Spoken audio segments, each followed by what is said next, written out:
Okay, 3, 2, 1. Hey, I'm Cheryl. I'm Maxine. This is First Check, part of Day One, the network dedicated to founders, operators, and investors. If you want to be a better early stage investor, this is the show for you. So TLDR, if you don't want to suck at investing, listen up.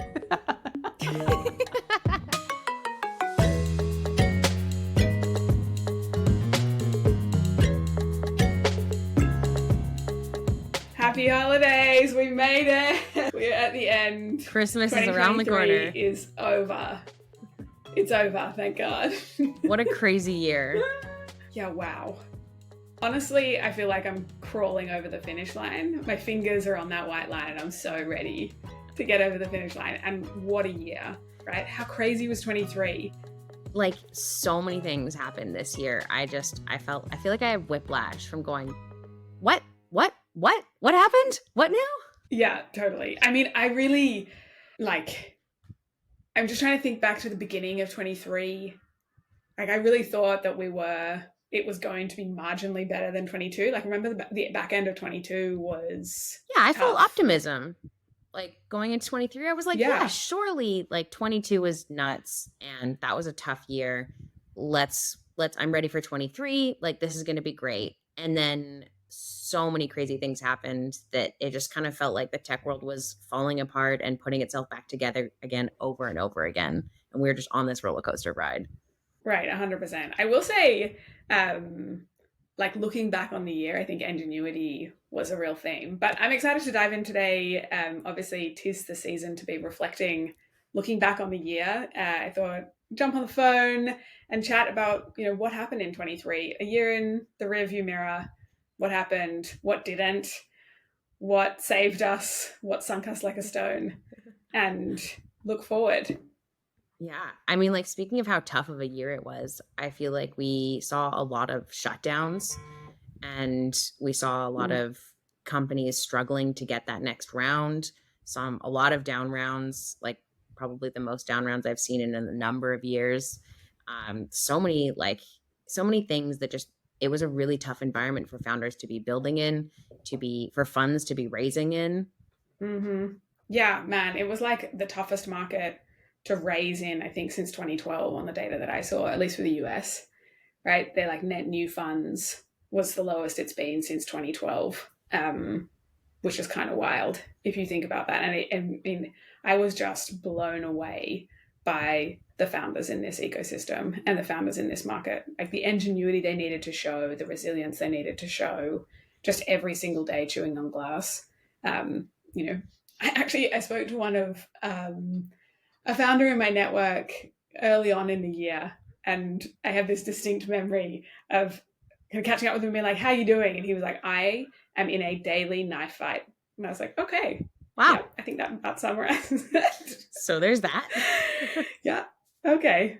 But I think that's accurate, right? Like, if you look at the headwinds that they had to face and what they had to endure through, and, the difficulty of getting capital away, the difficulty of closing revenue, sales cycles were longer, contract values were smaller, at the same time as costs were rising because the inflationary environment, right? Founders this year lived through that kind of classic economic cycle, but reading it in the textbook and living it day to day where you're getting squeezed from both sides, it's savage.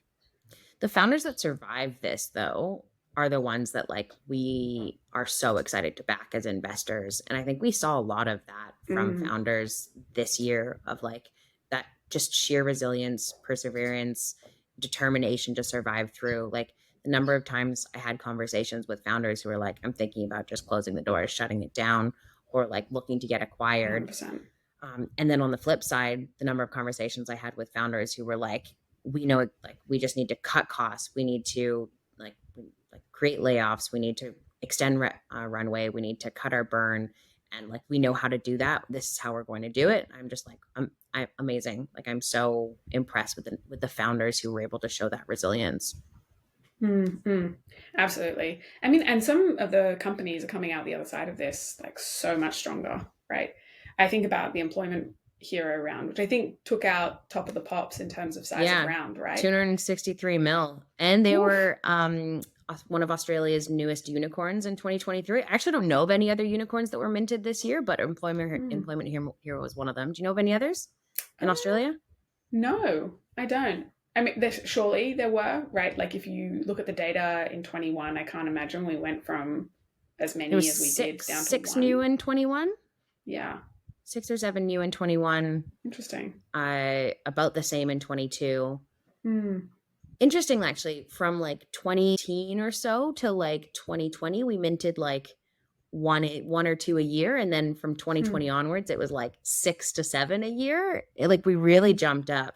Don't quote me on Wow. those exact numbers, but I remember somewhere around like 2019, 2020, we went from like one or two to like 6 or 7. Oh, that's fascinating. I'm really interested to see what the numbers come out this year as to how many, but the one I know of is Employment Hero with the largest round of 263 mil. Yeah. I wonder, I mean, that would be an interesting trend line, right? If we went back to one or two a year. And I wonder what that says about 21, 22, and, not 23.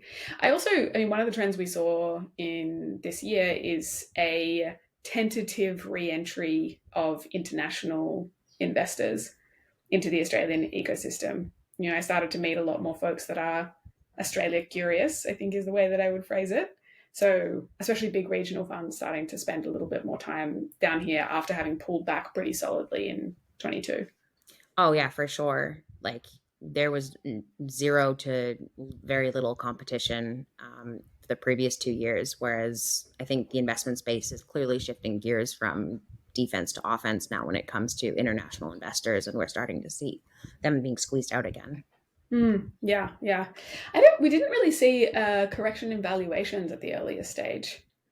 We saw it in the later stages, but in the earlier stage, we didn't see a huge correction. Of course, there Not was huge. a There was reduction. though, and I Yeah. think it was more there. Like there has been and has started to be less of a gap now between like founder expectations with regards to Mm, valuation and what is realistic. I think the biggest gap is like the top founders still were like 100%. still getting great valuations at the earliest stages, whereas I feel like the gap between like the top founders or the hot deals versus the average deal widened, and that's I think where we're starting to see like less of a gap now, but the gap at the start of this year was still huge. 100%. I mean, like top founders, I would actually double click on that. And my phrasing of that is like consensus founders, Yeah, that's why I said like right? hot deals in Yeah. like quotations there. Like hot deals is subjective, right? Like something can be hot just because Blackbird decides to go in, right? Like doesn't mean they're a It's great great to be a company. kingmaker. I know, right?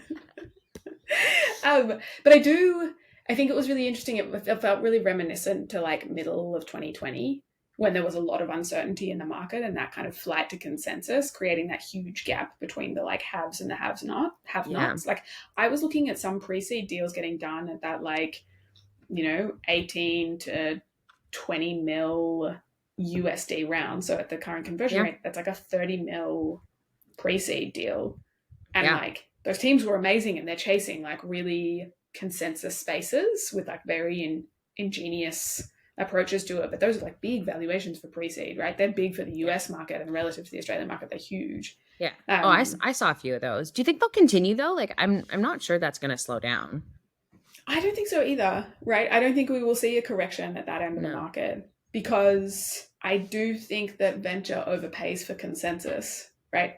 This Yeah. is like, you know, interview with I was going to With say Tony Blair, Craig Blair. Craig We Blair. haven't interviewed Tony Blair yet. With Craig Blair and this kind of idea of being like contrarian, I totally agree with him. I don't think we really are contrarian. You're Mm. like early and right, but not contrarian. Um, Well, the and other I think thing you that see he that in talked bars. about, yeah, absolutely. And the other thing that he talked about was like, if you can get into a round by buying more of it early, then like overpaying isn't the end of the Mm-hmm. world. And like, Mm-hmm. there has been some judgment on bigger funds doing that, but like at the end of the day, you have to do what's right for your fund. So like, how does it not make sense to do that if you can? And 100%. given the amount of money that is still like dry powder in the ecosystem, I don't think that's going to slow down. Right. I mean, that's another trend for this year. Australian tech became firmly in the crosshairs of Australian media. Australian Yeah. media really did a 180 on how they felt about Australian tech and like came after them hot and heavy.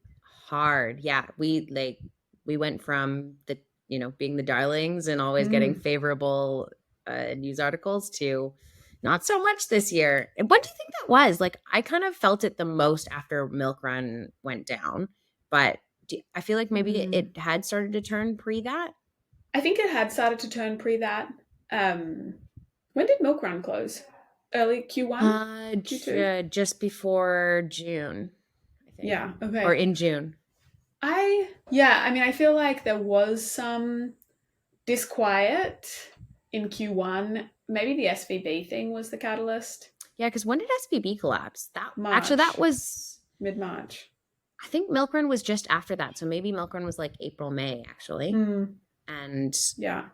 because I remember we went from like a lot of panic about that to, I think that was the turning point. Mm, SVB might yeah, have been the like official turning point, and then right. it went down from Well, there. I mean, there was the like sentiment readjustment on crypto prior to that, right? Um, FTX was November the previous year. FTX was over a year ago. Yeah, Wow. yeah. Yeah.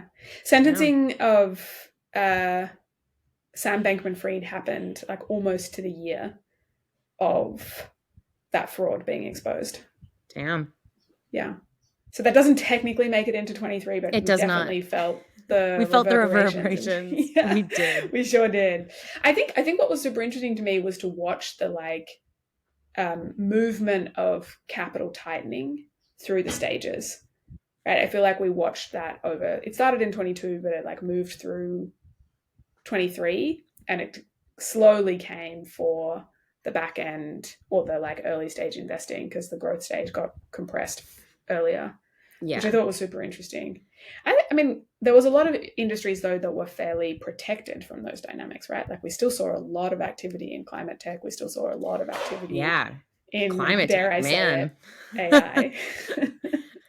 I feel like climate tech and AI just completely propped up our funding industry for 2023.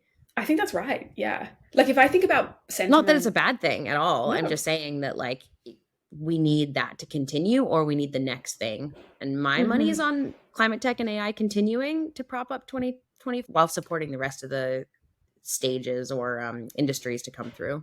Right. I think that's right. I mean, I think that both of them, they have so much promise. Well, AI has so much promise. And in terms of a technology adoption curve, is the steepest we've ever seen. Right. Yeah. They got to 1 million users in like what, the first week? Like it was wild. They went from 0 to 100 million users in just 2 months. Sorry, when we say Wild. they, we mean Chat GTP. Yeah. Yeah.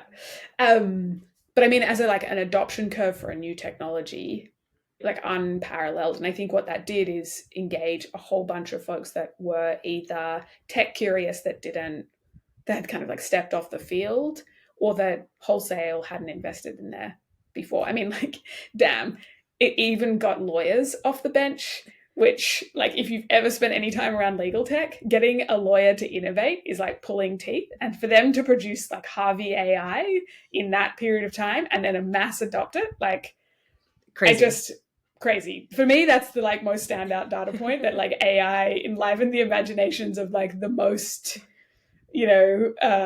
Luddite industry that exists. I tried there to be diplomatic. I think I Yeah. missed. They're also building as well. Like you see law firms who have traditionally been like the PDF people who are actually Mm, building internally AI, which again, like is just nuts. And it's not just builders, it's investors. Like we saw mm-hmm, people who didn't invest in tech or even like let alone early stage tech, but coming out of the gates and saying, oh well, hey, let's take a look at this space because of AI. Because when you go from mm-mm. 0 to 100 million in that quick of a space, you capture the attention of really big investors who typically don't look at this space. And so we've seen more money coming in because of this. Yeah, I think that's right. And I think that really propped up like overall sentiment. Like I Mm. think it had ripples into the overall ecosystem, but definitely a portion, right? Like if I take us back to Q1 of 23, the number of investors I was talking to who hadn't deployed a single dollar actually even to Q2, right? They were looking at the first half of the year, and a lot of folks in my network hadn't invested in a single company. It was some of the tightest capital environments, Q1 and Q2 of this year, that we've seen in a very long time. Yeah, I think that's right. Like, again, I invest at the earlier stages, so people in the angel space and the people in my network who I talk to are generally deploying, but like not at the cadence that AI brought out. And the conversations, I think we all kind of reach a consensus that like AI is something and we all need to be paying attention to it. Like the number of conversations that we were having about it over the year just skyrocketed. 100%, 100%. And I mean, I don't get as much exposure to the climate tech space, but I do feel like it was a similar theme there. Although I feel like some areas of it cooled off a little bit, right? Like I feel like we were catching the back half of increased sentiment in climate tech and kind of found a new equilibrium for it. But I do think it kind of went down a little bit. At least that's what I heard anecdotally from a lot of the founders who were building in that space. I necessarily agree. Like, I think there are definitely niches within climate tech that slowed down a bit, like carbon. Carbon is probably one where I feel like it slowed down, but the other spaces like absolutely are still heating up. And it's probably like the newer innovations that we see. Yeah. In the climate tech space that I think has captured everyone's attention and will continue to, because the thing is, it's not just like, it's like AI is the technology, whereas climate tech is actually the sector. And there's a lot of technologies that can be applied to climate tech to fix 100%. climate. So it just has a much broader scope and has the ability for different technologies, different business models within climate tech to kind of wax and wane. Yeah. One of the things that I was blown away by, I went to Web Summit. I was a speaker at Web Summit this year, and I had never really spent time in the EU prior. Oh, definitely in the EU ecosystem. Obviously, been there for holiday, but like never been there from a professional perspective. I was blown away by the number of funds and fund of funds that were focused on climate. At least that as a like a segment of the market. And I really wonder if we'll see more climate funds in Australia. Absolutely. We've already got an exponential number of climate tech focused syndicates. And if we follow the trend of like syndicates turn into funds, then I see an additional like 5 to 6 climate tech focused funds over the next little bit, maybe 2 to 5 years. Right. But even still, we already have more climate tech focused funds and funds that are already existing, but now focusing more of their investment dollars in climate tech. Interesting. That alone, I think, shows how much interest there is in this space and will continue to. Like the dry powder that has come into climate tech alone is significant in the last like year or two and 100%. Continues to. Yeah. I mean, like 5 to 10 new funds over that period of time is like a 5 to 10% increase on overall funds in Australia. For 5 to 10% of the funds to end up as climate tech funds, not by value, but by number of funds, I think is pretty amazing. Yeah. Which also brings a point that like, of the two categories between climate tech and AI, like, do we know of any AI focused funds? Not really. There's one, Yash out of Canberra. Okay. And then there's a bunch of accelerators, right? I think Aura and Annie are driving an accelerator in AWS. Yeah. Which they usually like predate the raising of a whole fund, right? Yeah. I guess my point is that like we've seen an acceleration of our ecosystem because of these two trends, and one of them has already, like, I don't think I've seen a niche market generate so much dry capital this quickly before. That's fascinating. That's really interesting. I wonder, controversial opinion, but does Australia have a competitive advantage in AI?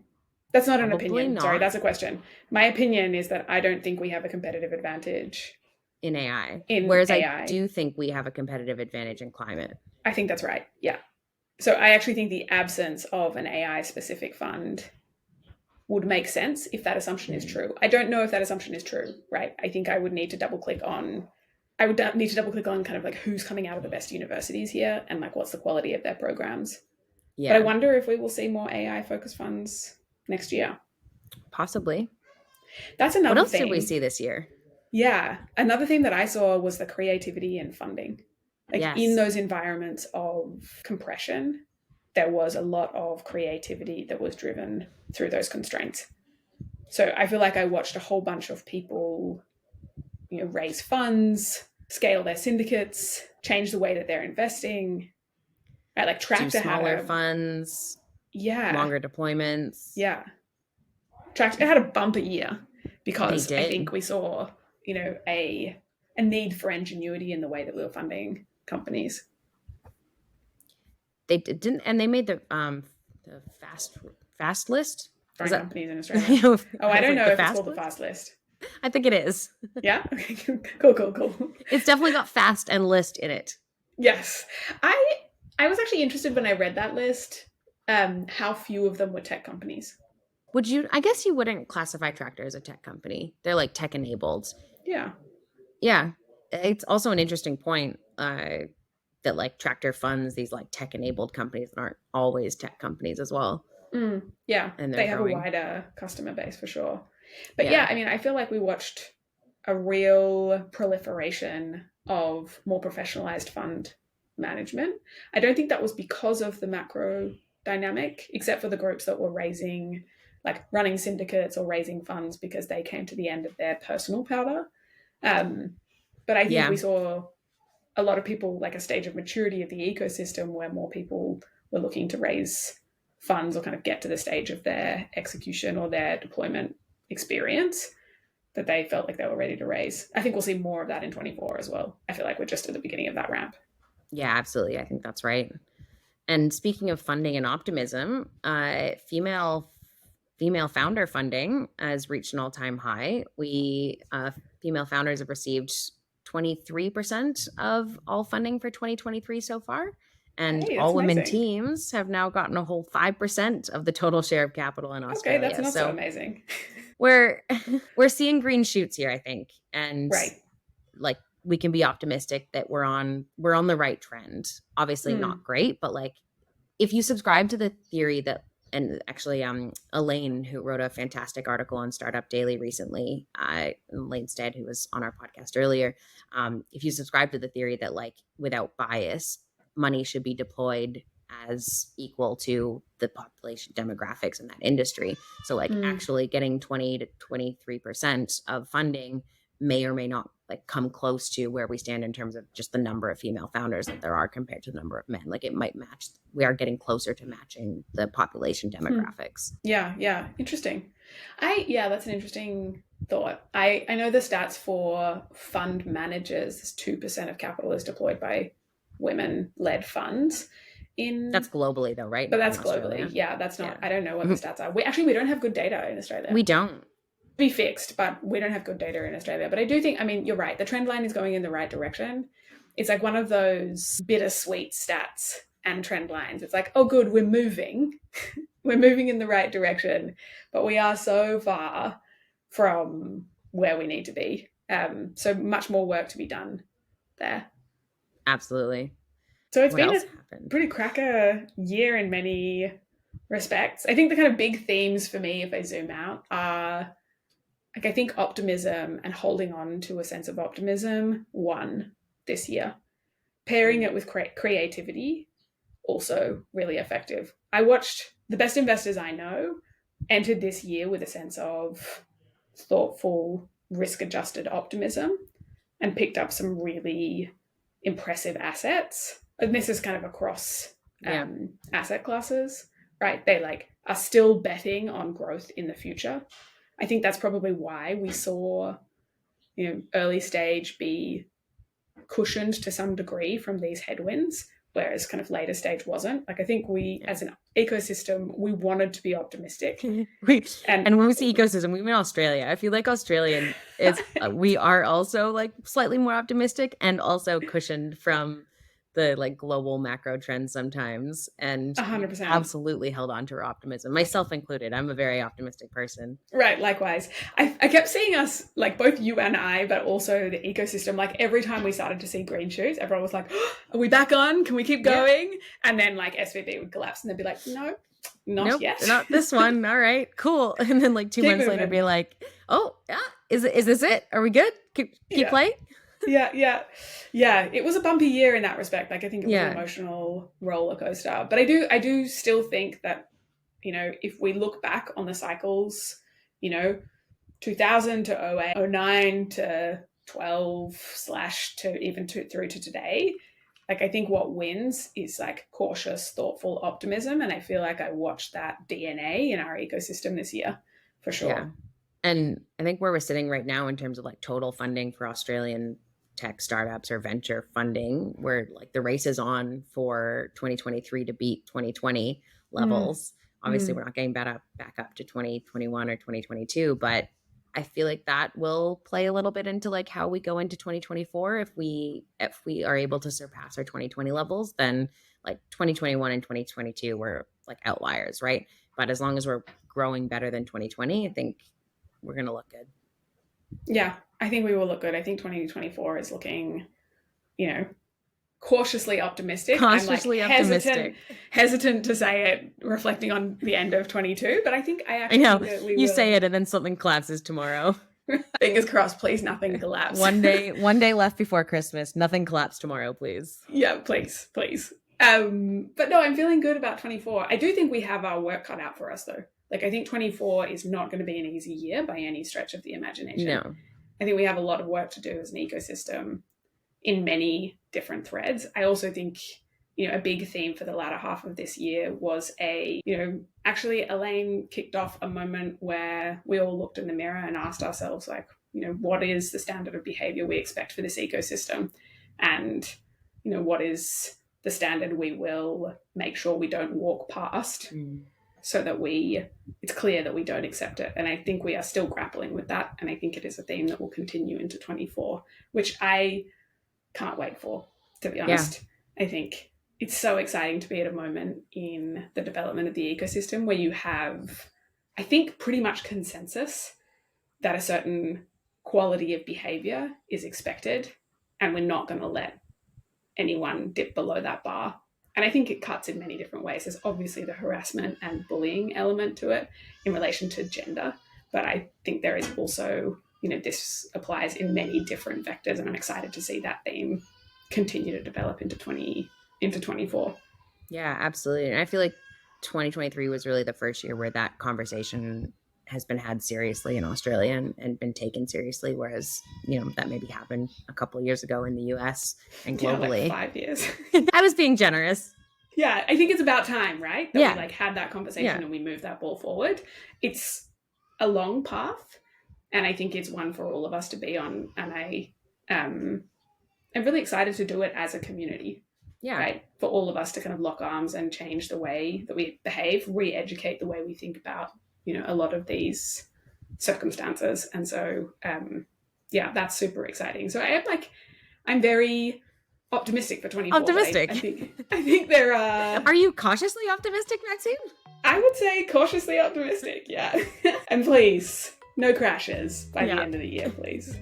Amazing. Well, that is us going into 2024 feeling cautiously optimistic. I can't wait. See you in 24.